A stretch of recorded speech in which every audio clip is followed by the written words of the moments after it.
In today's video, I want to reflect upon this quote here from the Kybalion. Everything is and isn't at the same time. Now, one of the things that I always encourage throughout these videos, I encourage within myself, and I believe it's very beneficial to integrate into your day-to-day life, is fluidity of mind. Now, this conversation was also stimulated by an article that I was reading prior, and I want to link to it. It's from Clinical Psychological Science. And they did some research. They studied words, absolutist perspectives, saying one way is better than the other, this way or no way, this way or that way, were specific indicators for anxiety and depression. See, on the journey to realizing our vision, we realize that we can encounter many different information pieces, conversations with people, environments, and so forth. And what we want to do is allow ourselves from within to align with the true and accurate meaning, one that feels resonant, that brings forth inner peace, love, harmony. This allows for lateral thinking, as we discussed in last week's video, which I brought up Shiva Shakti. And we looked at divergent thinking and convergent thinking, and how anandamide, the bliss molecule, has a contributing role to bring forth lateral thinking, which is the harmonizing of divergent and convergent perspectives. Now, it all starts in mind, and so what we want to do is we want to encourage certain kinds of thinking patterns. And I trust that the more you work with this information, the more you're going to love this saying here, as I have personally, over the years, fallen deeper in love with this saying. Everything is and isn't at the same time. See, there are many ways of looking at things. The example that they give in the Kybalion is hot and cold. It can always get hotter, and it can always get colder. But when you want the temperature to feel a certain way in your house, you bring it to a specific temperature, one that is what you truly want. If you were a guest at my house and you said, it's a little cold over here, I'd probably go and read you what the temperature says and say, maybe I'll turn it up a few degrees. What are you comfortable with? I wouldn't go and max out the heat. The same is to be said about the different experiences that we have on the day-to-day journey to realizing our vision. We may polarize to one thinking pattern versus another. For example, in the earlier stages of my entrepreneurial journey, I had built my IT business through referral marketing.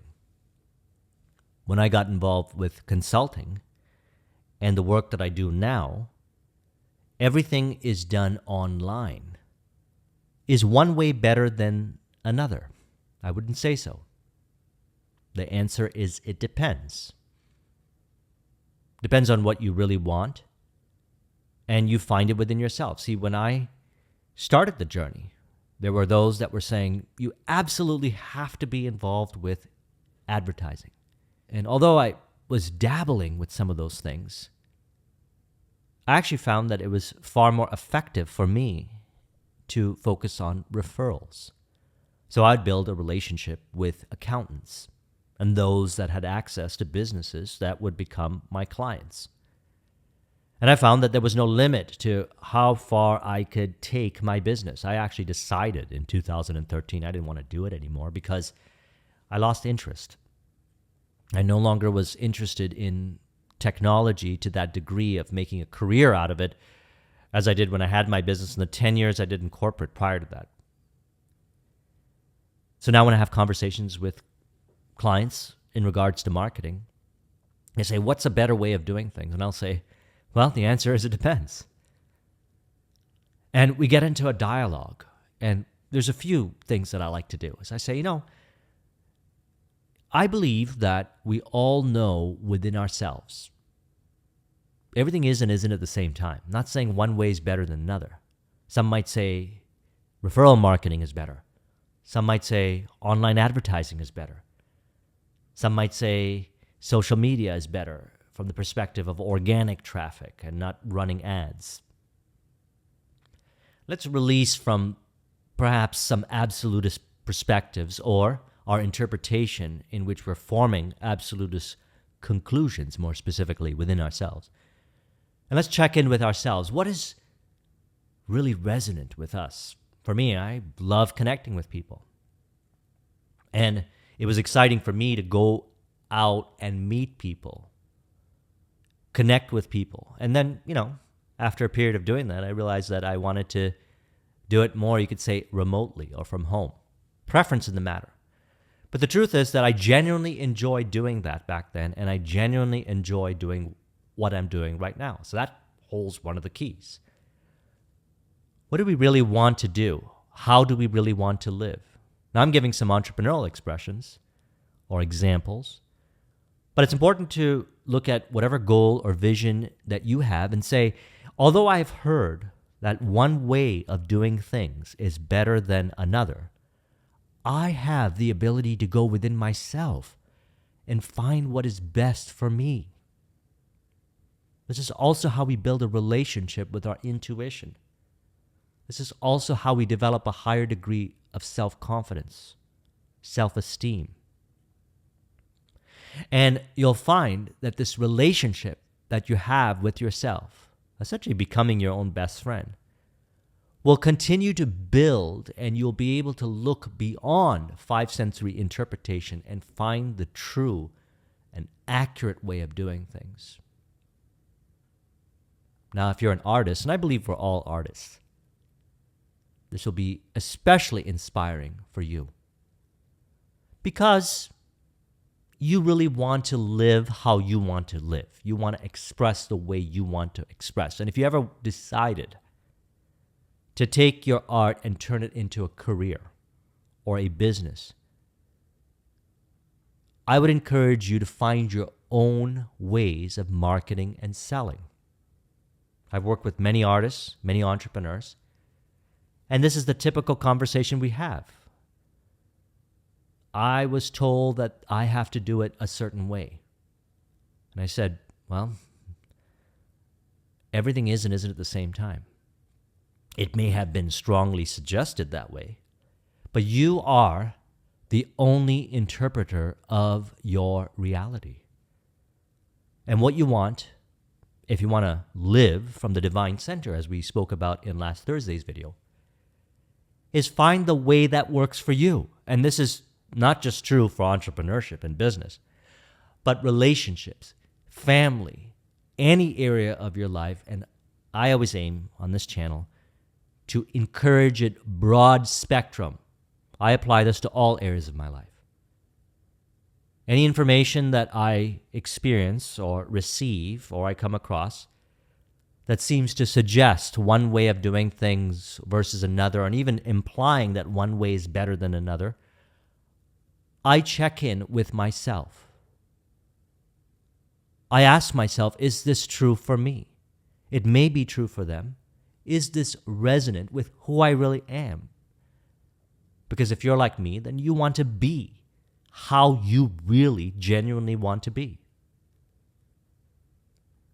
Now, in the Kybalion, they state the Hermetic teachings are to the effect that the difference between things seemingly diametrically opposed to each other is merely a matter of degree. It teaches that the pairs of opposites may be reconciled. So we want to let go of one way of doing things versus another is better. Let go of that. It could result in too much overthinking. We want to connect to what is true and resonant for us, which is why I recommend making flow a priority, because as we discussed in the video last week, that anandamide actually stimulates a lateral thinking, and anandamide, the neurotransmitter, is released while you're in flow.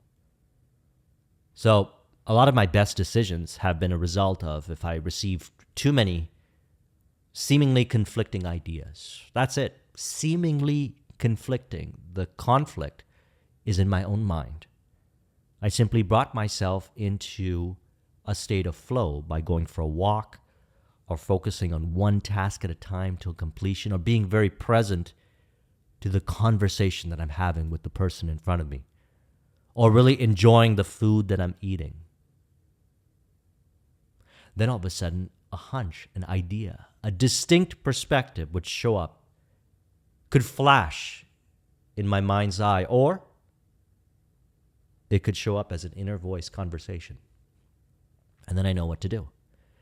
And it might not be one way or another. It could be a combination of varying degree. That's what I refer to when I say all throughout my videos, fluidity of mind. Mind is a beautiful thing. And we were given two gifts, speech and mind. And speech can be looked at as imagination, or what we say when we talk to ourselves, our internal dialogue. And when we're having an internal dialogue of identification with a certain perspective, and that perspective doesn't feel right, it feels restrictive, we could go into a state of mind in which we experience reality from that state of mind, a restrictive state of mind. And by changing the internal speech, such as everything is and isn't at the same time, perhaps what is being suggested is one way of doing things, but I know within myself I could find the way that is true to me. And if I haven't done this as much in my past, I can develop this ability, knowing that this is one of the key ways of developing a high level of self-esteem, self-confidence, and a deeper appreciation for the inherent abilities that I have within myself. I know not only that I'm going to get to the destination, but I'm going to do it my way. I trust, and I've had this experience with myself, and I continue to encourage it every day. And I always aim to encourage this in every single conversation I have. It's one of my favorite things to encourage, is to inspire others to recognize that not only do they know what they want, but they know the way to get there. And although they may have identified with certain perspectives based on suggestion, they can depolarize themselves to those perspectives and polarize themselves. And watch the video I did on the Kybalion, principle of polarity. To the perspective, the nuanced variation between two seeming opposite poles, seemingly opposite, they are one. To the specific degree or the variation of the technique, the strategy, the way of doing things that is in harmony and in contribution to the vision. They could do even a combination. Perhaps a person might not do all referrals, and 20% they focus on referrals, 80% they focus on social media. And even social media can generate referrals.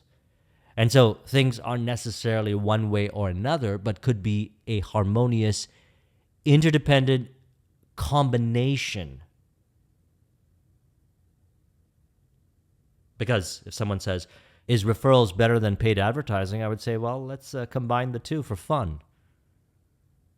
What if you ran some paid advertising and you acquired some clients, and then you aim to get referrals from those clients?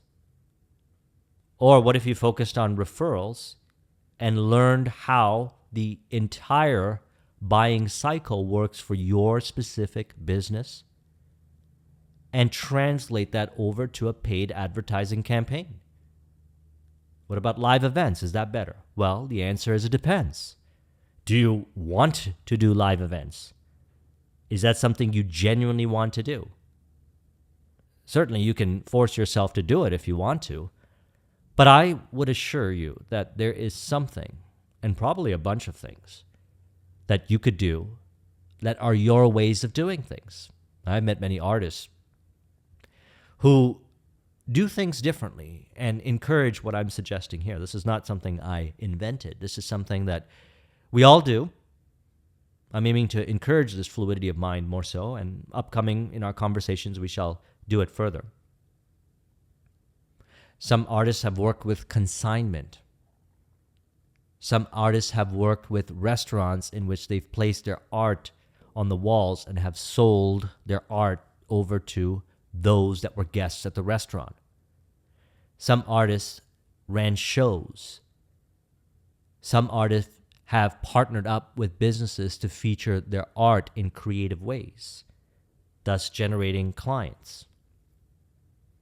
Some artists have featured their art in various galleries and then end up getting opportunities for other initiatives to present their art, which might not be directly related to selling their art pieces, but they end up getting gigs which open up doors, which end up bringing them to the awareness of certain people that feature them, and it goes on in combination and permutation. That's one of the benefits of encouraging the fluidity of mind. So in practice, I suggest a person to observe where they are biasing and perhaps forming a conclusion that there's only one way to do things, only a few ways to do things. And just simply encourage through the autosuggestion. Everything is and isn't at the same time. There are many ways of doing things, and I will find a varying way that works well for me.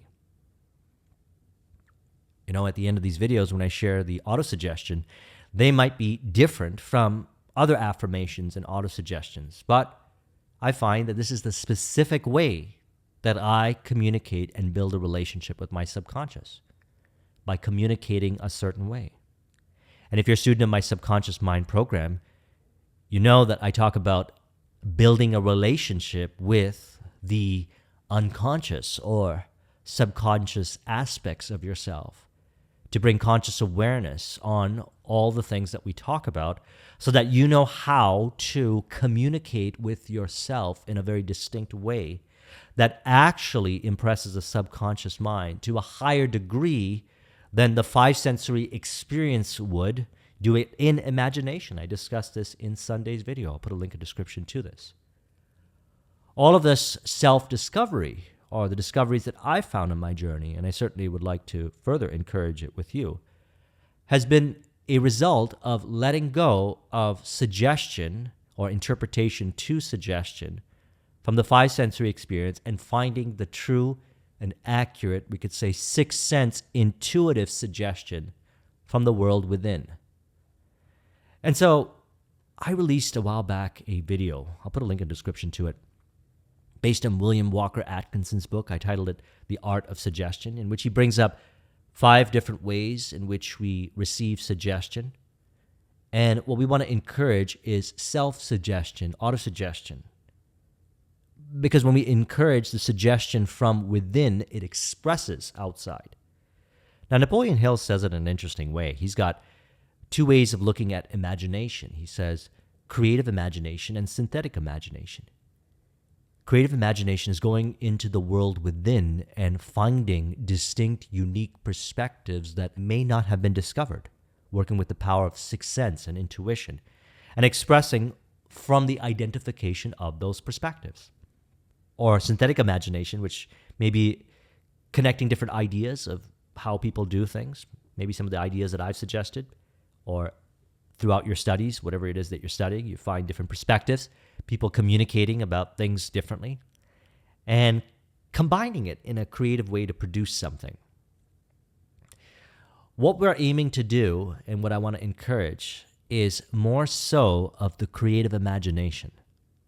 I would like you to, and I've been encouraging with myself, a greater ability to go beyond the 5 sensory interpretations. Understand that this outer world is an expression of the world within, and to the degree that you are able to be vivid and detailed and specific, even if it has never been done before, and you remain faithful to that vision in your imagination, that shall impress the subconscious mind to express in ways that you might not know.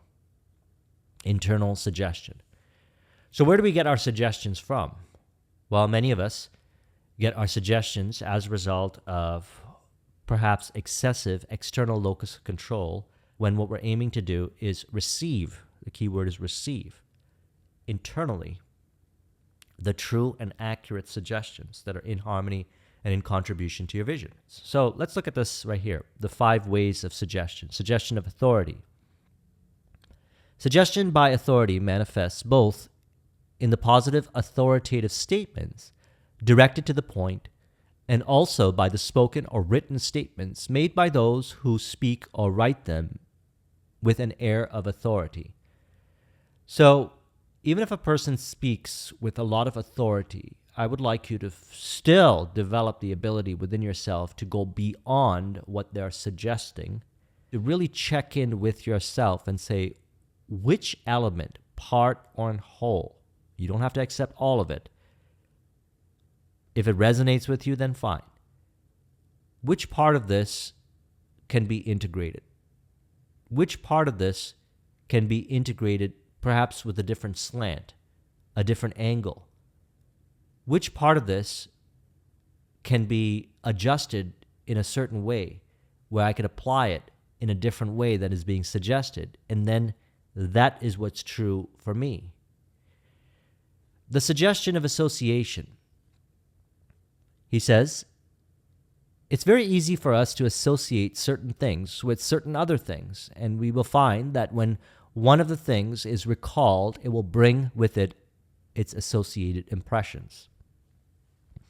One of the best ways to work with this is to make peace with words. So if I say the word money to one person, they may feel excited and stimulated to come up with different ways of bringing forth prosperity while also benefiting the lives of others, fair value exchange.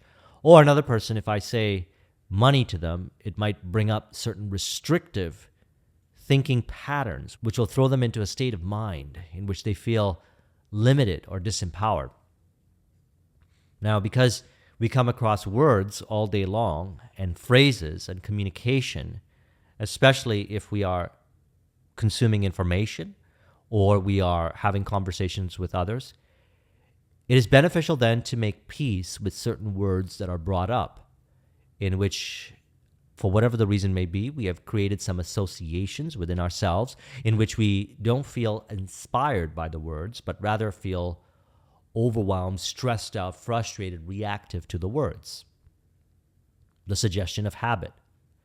He says the suggestion of habit may arise from an original cause of suggestion of authority, suggestion of association, suggestion of repetition, suggestion of imitation, or else from an original decision of the intellect resulting from correct reasoning.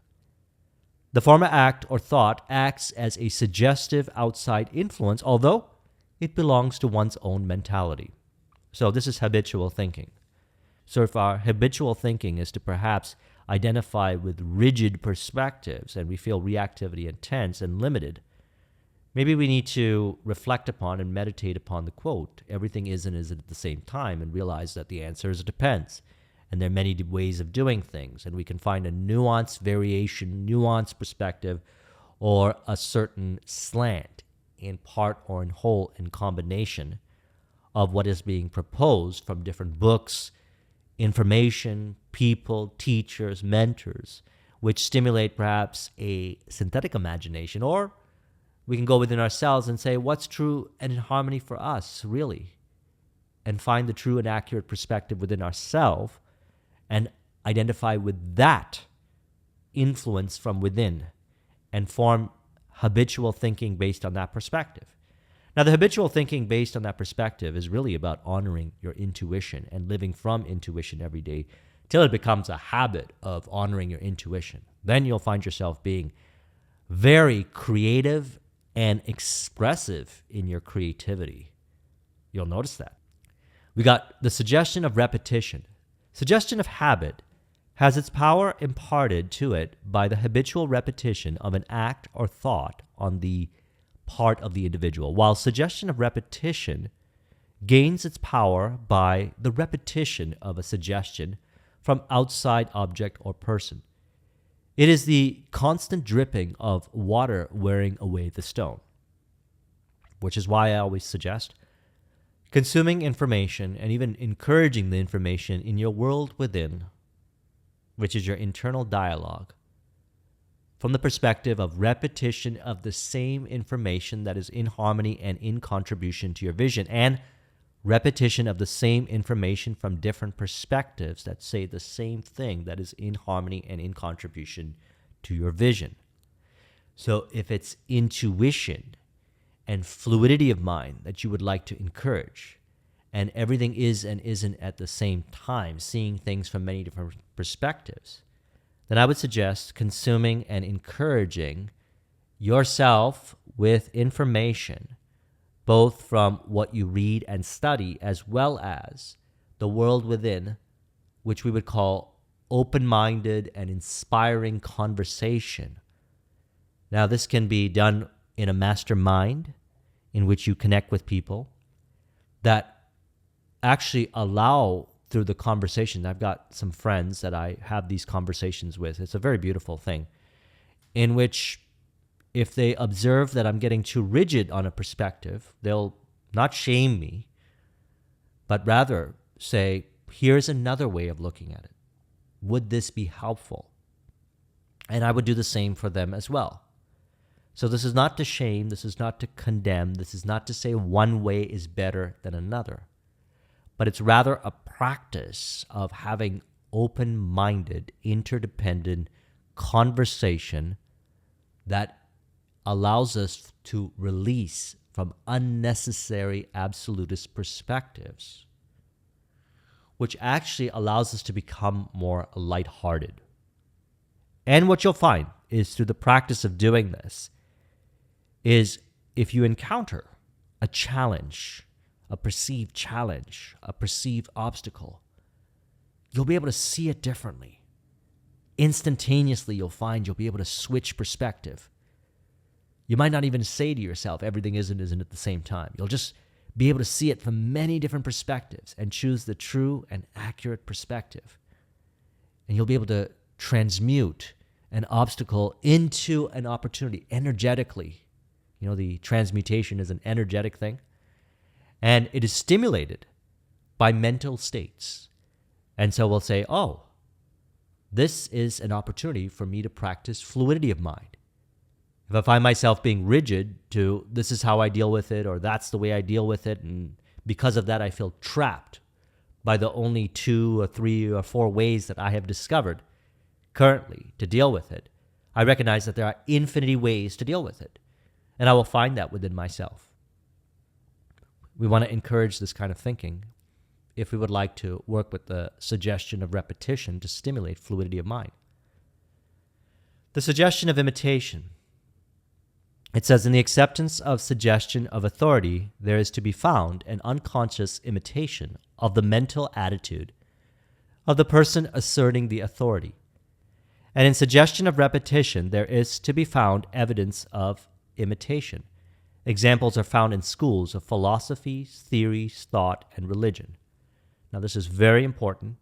And so certain schools of thought seem to encourage rigid absolutist perspectives, which I see many individuals who have a high degree of anxiety, overthinking. And I can track it over to rigid perspectives, dogmatic ways of thinking, absolutist perspectives. So I trust this video has been helpful and beneficial to you. I want to further encourage these discussions.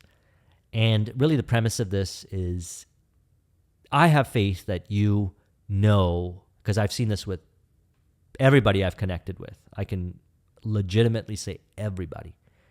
That each person, beyond the layers of perhaps programming based on suggestion that they have identified with, genuinely knows what they want in life and wants to experience.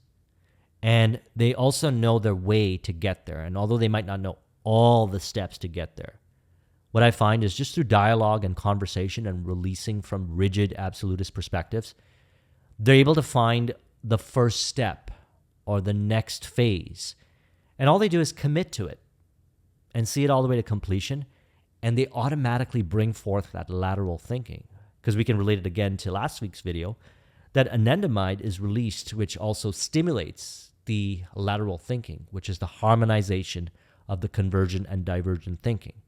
If a person gets too rigid, they might bias over to one way or another. And we have the ability to practice what's being discussed here, release from that rigid thinking. So a practical way of doing all this is to observe tension and reactivity in regards to rigid thinking and simply say to yourself, everything is and isn't at the same time. This is one way of looking at things, and there are many ways, many degrees, and I can depolarize myself from this thinking pattern in relation to this reactivity-based state of mind and bring myself more into a flow-based, fluid state of mind to reveal the accurate and true perspective. And then you'll get the hunch, the idea, and inspiration that will reveal the way forward. You can find the answers within yourself, and I believe that encouraging fluidity of mind, or this idea, everything is and isn't at the same time, releases us from mental bias-based rigidity and brings us more into that fluidity of mind. Then we can identify and live from the true perspectives that are in harmony and in contribution to the vision. So let's go ahead and conclude this with an affirmation to further encourage the internal discovery of the true suggestions and expression of it. We could say, I recognize that the authority is within. I'm able to observe the inner dialogue, inner conversation of love and true prosperity in relation to my vision, and associate to those perspectives and allow myself to express, thus then forming the habit through the repetition. And through the process of repetition, I recognize that I'm able to look beyond interpretations of the five sensory experience that may suggest, then find the true of the various perspectives to identify with it, guided from within, and express accordingly, discovering my distinct philosophies, theories, thought processes that are individualized as I automatically express in my communication, in my artistic expression, and in my innovation for others to also do the same. If you would like a copy of this mind map, the link is in the description. Thank you very much for watching. I'll talk to you soon. Take care.